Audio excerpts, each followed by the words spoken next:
was shut up inside and out because of the Israelites. No one came out and no one went in. The Lord said to Joshua, "See, I have handed Jericho over to you, along with its king and soldiers. You shall march around the city, all the warriors circling the city once. Thus you shall do for 6 days, with 7 priests bearing 7 trumpets of ram's horns before the ark. On the 7th day you shall march around the city 7 times, the priests blowing the trumpets. When they make a long blast with the ram's horn, as soon as you hear the sound of the trumpet, then all the people shall shout with a great shout, and the wall of the city will fall down flat, and all the people shall charge straight ahead." We've been journeying through the Bible. We started all the way back in January, all the way back at the beginning with the creation, fall, flood, spread of the nations. And now we're finally at the point where the Israelites are entering the promised land. They're entering the promised land. We got that far. That's awesome. That's good. And so here they are coming in. And I have to say from the start that tonight's text can be a little problematic, especially for modern readers, in a couple of different respects. First, we have a hard time understanding God's instruction for the destruction of Jericho. Men, women, children, even animals. Many of our modern atheists will use this text as a proof text to say that God is a moral monster, that he is evil. Look, he's calling for death and destruction. And to that, I kindly respond, Now, no doubt this text is a hard passage. No doubt this text is offensive. Of course it is. It's difficult. At the same time, so is sin. Sin is offensive. Sin is difficult. God has now chosen to make Israel a nation. In that time period, not like today, but in our timeline of our story, God has chosen to make Israel a nation. And nations need certain things. There's certain things nations have to have in order to be nations. Laws, leaders, boundaries or borders, soldiers, and at times even war. War is never, ever pretty. Ever. I don't have this written down in here. Years ago, I was still in college studying to be a youth pastor. I was under the term diversified minister. It meant I could do sports ministry or youth ministry or pastoral ministry. And I was doing that, and my mom used some of her political connections to arrange that I would be the speaker at the Memorial Day event in our hometown. And so this guy came up wanting me to do it, and I just did not feel comfortable speaking at such a gathering. I was still struggling with where do I fit in this theology of pacifism and war. How does that go together? We're called to love our enemy. How does this work together? I also felt like I wasn't a soldier. What right do I have to speak to people who are soldiers? What I did not know, that I know now, is that nobody prays for peace like the soldier. Nobody wants peace more than the soldier. And so in the midst of nations and boundaries and laws, things get messy. And very rarely do things get more messy than in war. Does that make sense? Even when it's prescribed by God, the moralness of it gets messy. God knows that war in and of itself is not a good thing. God knows that war is messy and has messy consequences. With the coming of Christ, God is no longer working through a nation. He's not working through a chosen nation. Instead, he has turned us into his people, and he is working through the church. The culmination of that nation was the coming of Christ. And now the coming of Christ in us changes the way God operates in the world, no longer through a nation with borders and with soldiers and that kind of thing, but now through love, through Christ, through his church. We are called to go beyond borders through God's love. And so also in the midst of that, I also recognize that the Canaanites weren't exactly good people.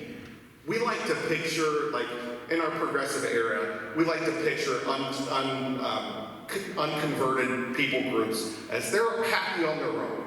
They're more than happy and content, and we mess them up by sharing Christ with them and imposing who are we to impose our values on them?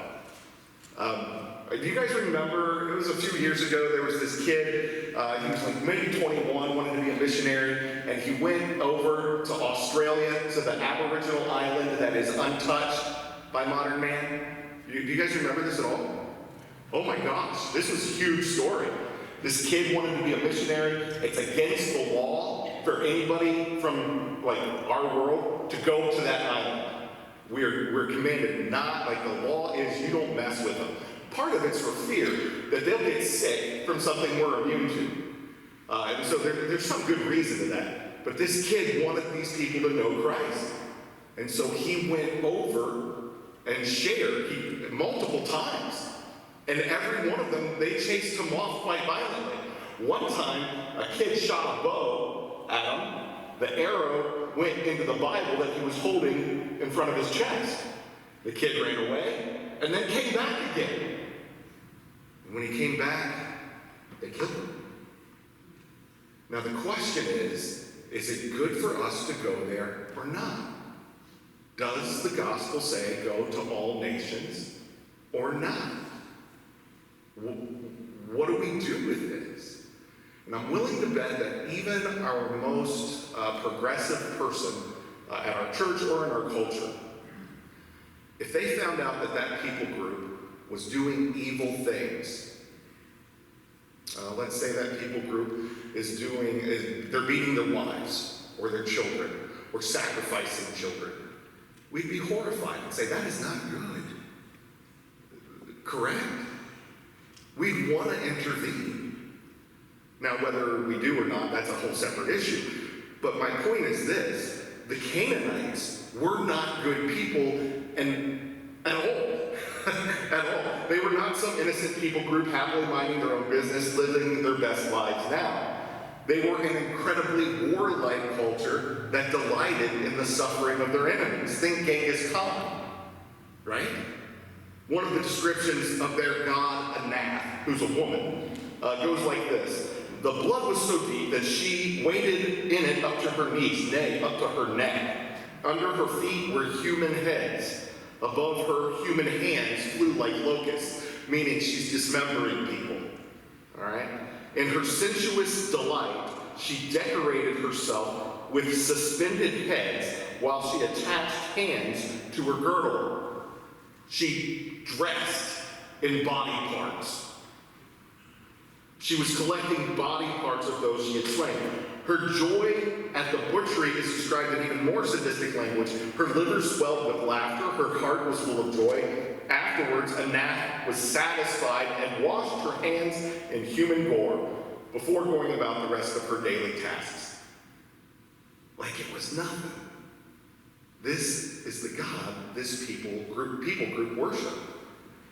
Guys, we always become like the thing that we worship, or like the thing that we focus on.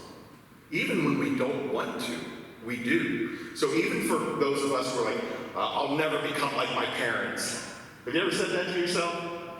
Right? And you're like, I'm not gonna be them. And the more you focus on not being them,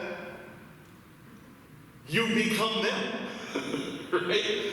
You can't focus, whatever you focus, even if it's a bad focus, you become like the thing you focus on. And so here she is, violent.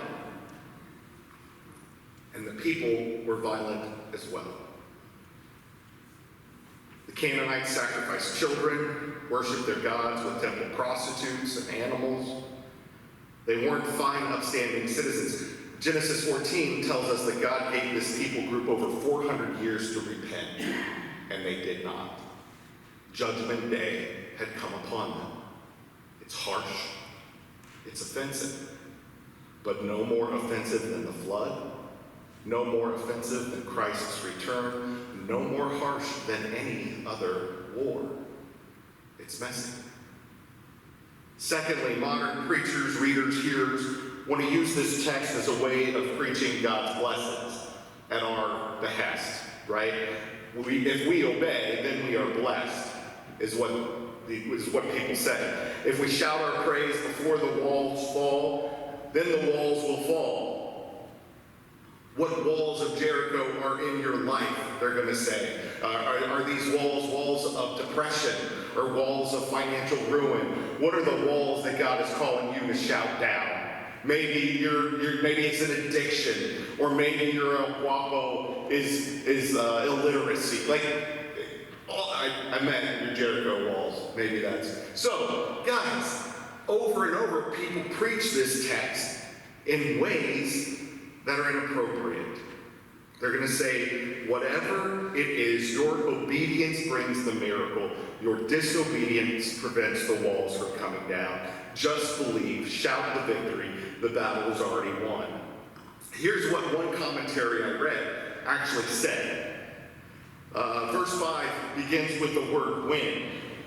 When there is a prolonged blast of the horn, what follows the when is the then. Then the city wall will collapse. When and then. When we do what God has told us to do, then we can expect that God will do what he said he would do. We have no reason to expect the then of God until we have carried out the when of our responsibility. Do you hear that theology? That if I do this, God does this. If I do this, God does this. Who's in control? Me. Who saves who? Will me. That is horrible theology. And not the way of Christ or the cross, who says you cannot do it, therefore I do. Do you follow this? And so while there are elements of obedience, while there are elements of faith and trust, while there are elements of that in our story, we cannot use the text as a way of saying that it applies to all situations in all ways. This was a specific event. There was only one Jericho. Does that make sense? The walls only came down once. They didn't go to the next town and walls come down again. This isn't like I control God. Here's my formula. We're going to march around the cities 6 times, and then on the 7th time, we're going to march 7 times. No. This was about trust and faith. Again, there are elements of obedience and trust and praise, but we can't apply this specific situation to every situation. Okay. So let's start at the beginning of the chapter. We're going to work through kind of quick. Jericho was shut up, inside and out, closed off. Nobody could get in, nobody could get out. They were terrified of the Israelites, if you remember from last week. It was a fortress surrounded by an outer wall that was 40 feet high, an inner wall that was 20 feet high, each being about 6 feet wide. Any military strategist would have said that Israel was nuts if they were going to conquer this city. Verse 2. The Lord said to Joshua, "See, I have handed Jericho over to you, along with its king and soldiers." God speaks in this verse in the present tense. It's a done deal. He speaks as though it has already happened. From a divine perspective, Jericho is already defeated. Before a sword has even been drawn, God says the city is done. This is the way God still speaks to us. There are numerous verses that are going to say that we have been justified, have been glorified, have been sanctified. And it speaks of our salvation in the past tense. There are also many verses that speak of our salvation, our justification, our glorification, our sanctification in the present progressive. You are being sanctified. You are being justified. This is not a case of either or. This is a case of both and. God knows already what is going to happen, and sometimes speaks as though it has already happened. God knows what is happening, and sometimes speaks as what is happening. This is what we call in the Lutheran Church being both a saint and a sinner. Already, but not yet.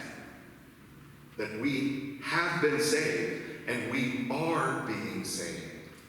That we are saints, but if we're honest, we are sinners. Does that make sense? It unites. We'll get there. So, on and on that goes. I'm not going to quote all the verses that describe that. If you want those verses, I got them for you. It is both a present and a future reality. We are both saint and sinner, but because God knows we will one day overcome through him, that the struggle will one day be no more. The old is gone, the new has come. We are new creations. This is true. We are also becoming new creations. That too is true. So in the text, God does the work, but includes us along for the ride. They are to trust in what God has already done. We are to trust in what God has already done, as though it has been done. This trust is displayed by their actions, by their obedience. Coupled with the text focus on God, it is the inclusion of human action. God uses Joshua in our text. God uses the priests, the warriors, the congregation, the people of Israel, making both the divine action and human response in some ways indistinguishable. All because of God's action, not because of ours. That's the whole point of them walking around the city. I know of no other battle described in this way. I was left on a battlefield in Gettysburg, and I didn't see any memorial telling me about a people group being conquered by walking around a city for 6 days. It's comical. It's utterly comical. God says, hey, here's what's going to happen. You're going to walk around the city. The priests are going to lead. Well, the army's going to go first, and then there's going to be 7 priests, and they're going to blow on their horns, a constant hum on their horn. When one note goes out, they take a breath, and they're going to blow again. It's going to be constant. And the people are going to walk behind the Ark of the Covenant, and they're not allowed to say a word. They're not allowed to whisper. They're not allowed to giggle. There is no time I want to giggle more than when I'm told that I can't giggle. Right?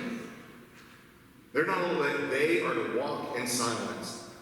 Once a day for 6 days, they walk around.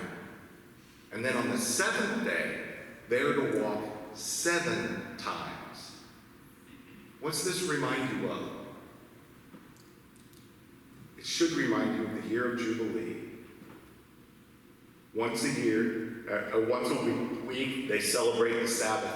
And then on the 7th year, the 49th or 50th year, depending on how you count, it is to be a year of Jubilee, where debts are erased, land is restored to its original owner, where freedom is proclaimed to the prisoner, the year of Jubilee. They are entering a new Eden, a new creation. 7 days it took to create. So for 6, they are walking around that wall. And then on the 7th, they enter in to rest. For 6 days, they walk around that wall. And I gotta tell you, if I were one of them, for 6 days, walking in silence while there's trumpets being played, the wall never changed in those 6 days. If I were them, I'd been like, Joshua, that wall, it looks the same as it did days 1 through 5. Nothing fell, nothing changed. And then the seventh day comes, and they walk around, and they blow the horn, and they shout.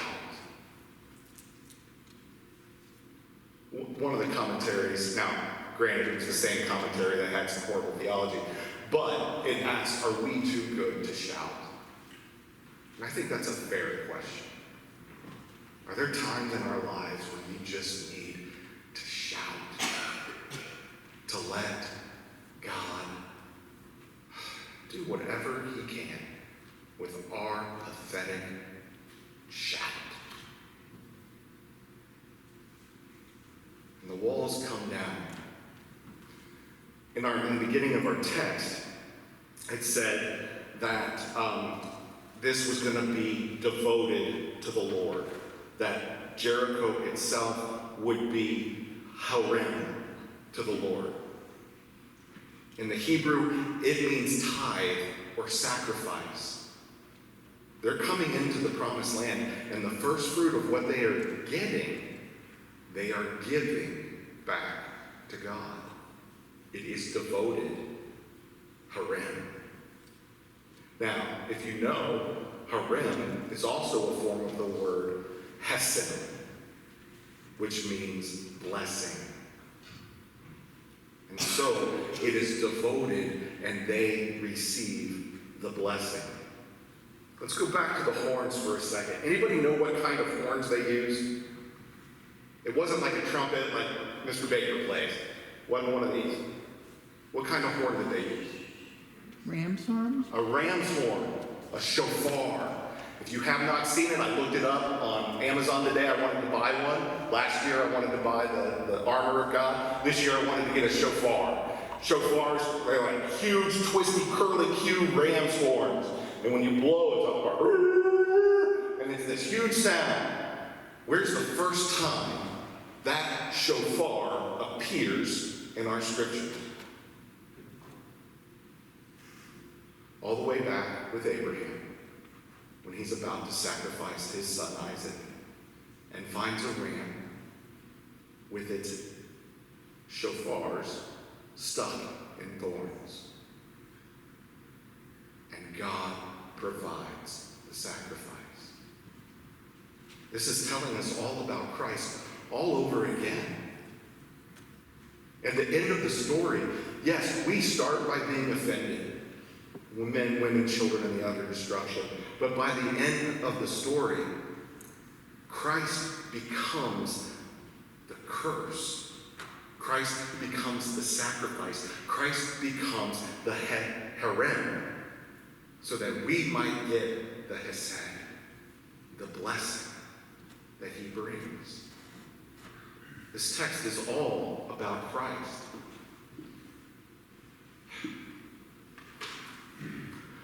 Lastly, Rahab the prostitute is saved. Her and her whole family. Just like the woman at the well, who shared with the whole town, and the whole town came to the Lord. She shares with her family, and her whole family is saved.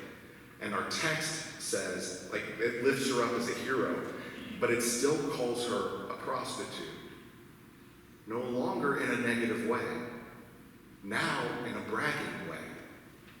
The prostitute has been forgiven and is now among us. And they adopt her into the family.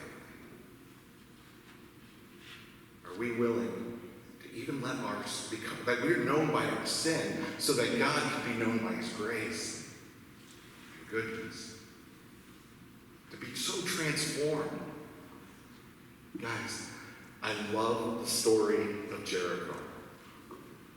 Christ becomes our harem, our destruction, our death. We receive his hesed, his grace, his mercy, his life. In the end, this is a story about God being sacrificed for God. Amen. Before we go to prayer, I think we have a hymn coming up. Is that correct?